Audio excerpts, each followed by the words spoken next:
nosotros no aceptaremos la exclusión de nuestro pueblo de ese derecho. Mr. Gorbachev, tear down this wall.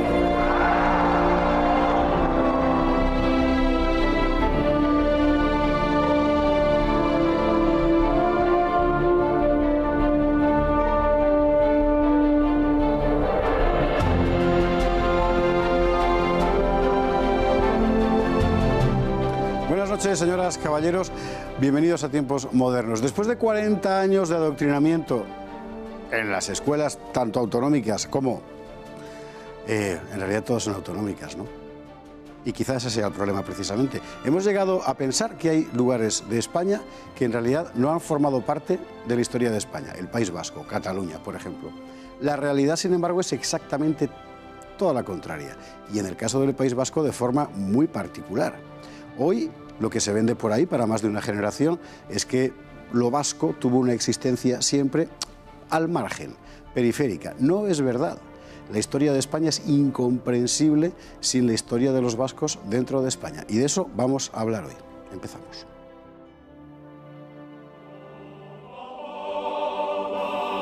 «40 años de adoctrinamiento nacionalista han afianzado la idea de que el País Vasco es algo así como un cuerpo extraño en el conjunto de España. Sin embargo, la verdad es exactamente la contraria. Ni España en su conjunto puede entenderse sin lo vasco, ni lo vasco ha existido jamás al margen de España». ¿Por dónde empezamos? ¿Por la Reconquista, quizá? Numerosos pueblos de Castilla se llaman vascones, vasconcillos o vascoñuelos. Se llaman así porque fueron repoblados por vascos hace 1000 años. Las batallas de la Reconquista están llenas de nombres vascos, nombres, por cierto, de señoríos que en general formaron parte del reino de Castilla. Cuando Isabel y Fernando, los reyes católicos, emprenden su carrera hacia el trono. Su primer apoyo son las villas vascas, antes incluso que muchas villas castellanas.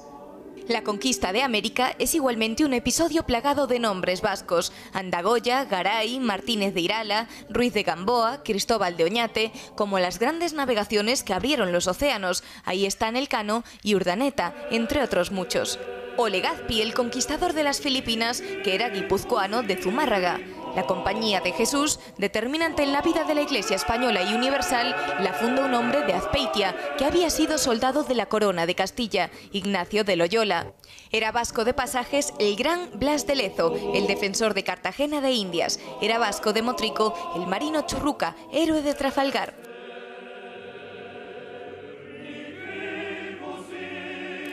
En 1808, cuando España se alza contra la invasión napoleónica, la Junta de Vizcaya publica un proclama de los vascongados a los demás españoles, que dice así: «Españoles, somos hermanos, un mismo espíritu nos anima a todos, arden nuestros corazones como los vuestros en deseo de venganza, y con dificultad contienen nuestra prudencia y patriotismo, hasta mejor ocasión nuestros indómitos brazos, que ya quisieran derramar sobre el enemigo la muerte de nuestros generosos pechos, saben arrostrar intrépidamente. Aragoneses, valencianos, andaluces, gallegos, leoneses, castellanos, etc. Todos nombres preciosos y de dulce recuerdo para España. Olvidad por un momento estos mismos nombres de eterna memoria y no os llaméis sino españoles». El cuerpo de la Guardia Civil fue diseñado por un guipuzcoano, Pedro Agustín Girón, fundado por un vizcaíno, Manuel de Mazarredo, y organizado por un navarro, Francisco Javier Girón y Ezpeleta. Hasta la Feria de Abril de Sevilla la crean en 1846 un catalán, Bonaplata, y un vasco, José María de Ibarra. En la cultura española del siglo XX son determinantes nombres vascos como Pío Baroja, Miguel de Unamuno, Ramiro de Maeztu, Guridi o Zuloaga. Hay que decir más: no hay España sin vascos, no hay vascos sin España. Y parece mentira, Rafa Núñez Huesca, muy buenas noches. Muy buenas noches. Que esto haya que decirlo permanentemente, cuando en realidad basta mirar cualquier libro de historia. Sin embargo, se ha conseguido crear la impresión exactamente contraria. Parece mentira. Yo en este vídeo me quedo con una frase, al margen de la cantidad de nombres y nombres no poco importantes, protagonistas que estuvieron siempre a la vanguardia de la política, de nuestros ejércitos, de nuestras embajadas, de nuestras élites intelectuales, fueron en una medida desproporcionada para el cuerpo demográfico de las provincias vascas, fueron vascos en una medida, ya digo, desproporcionada. Hay que recordarlo. Yo, el otro día, si me permites, José Javier, una anécdota que es muy reveladora del programa del que vamos a abordar hoy. Entrevistaba a Francisco Vázquez, sí, el que fue alcalde de La Coruña y embajador ante la Santa Sede, cuando el gobierno de Zapatero, y me decía que a él siempre le había preocupado mucho más el nacionalismo catalán que el vasco. Y esa preocupación se produjo incluso con ETA matando de manera brutal y salvaje, porque él entendía, y es algo que yo también siempre he defendido, que en el nacionalismo vasco reposaba o se sustentaba en bases culturales, historiográficas, antropológicas, más débiles que las del nacionalismo catalán.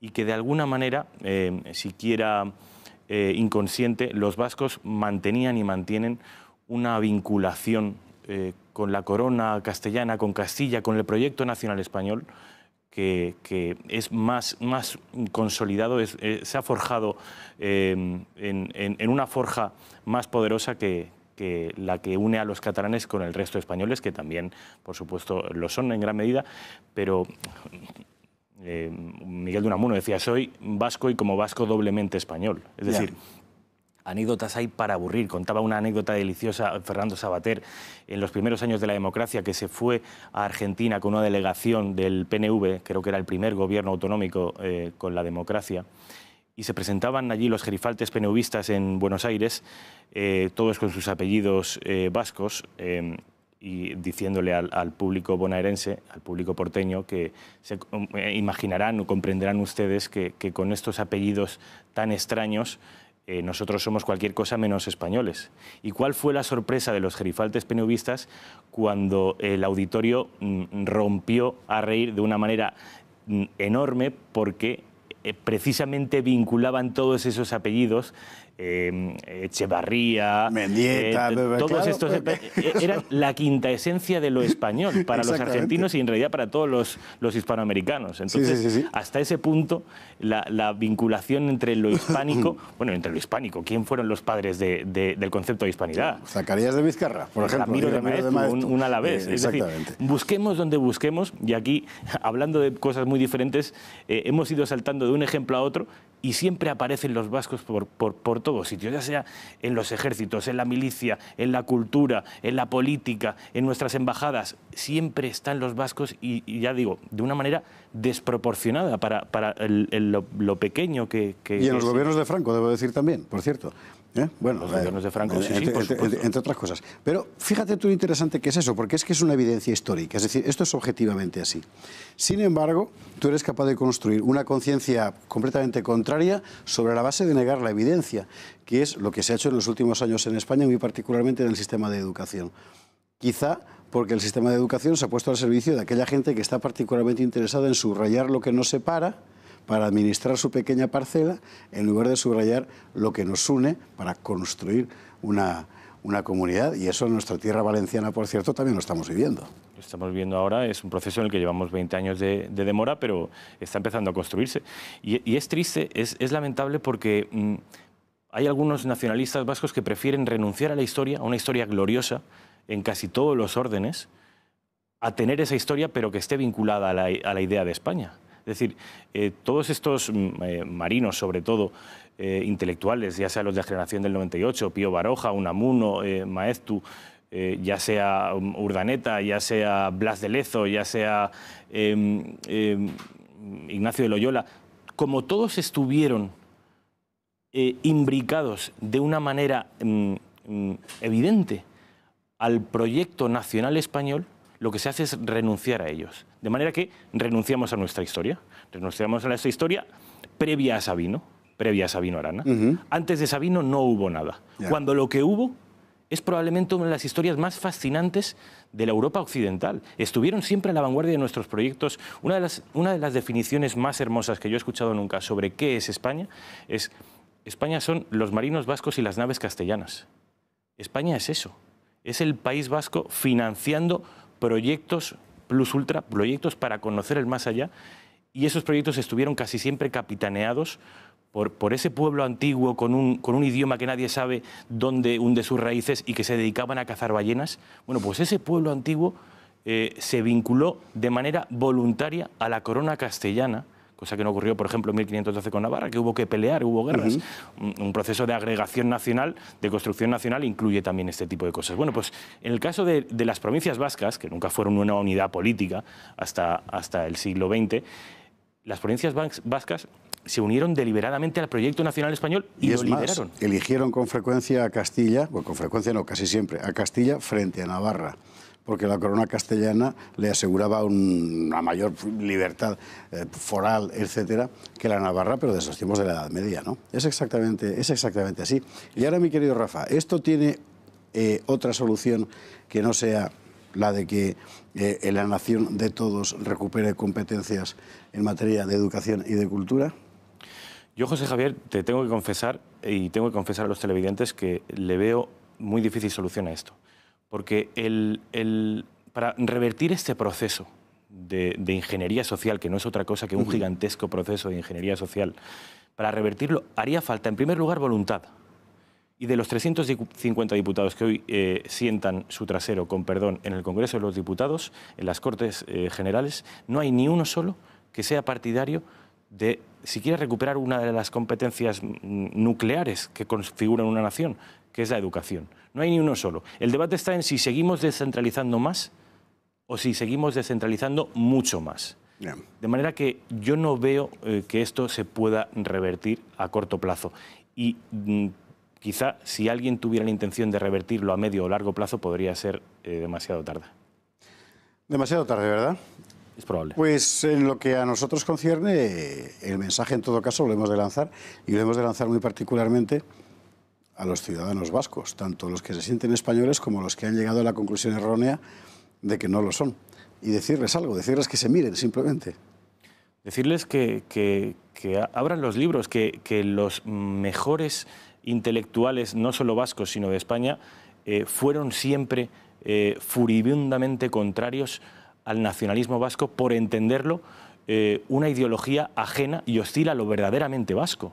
Tanto Pío Baroja como Miguel de Unamuno, como Ramiro de Maeztu, que son la crema intelectual de la España de la primera parte del siglo XX, fueron todos contrarios al nacionalismo vasco.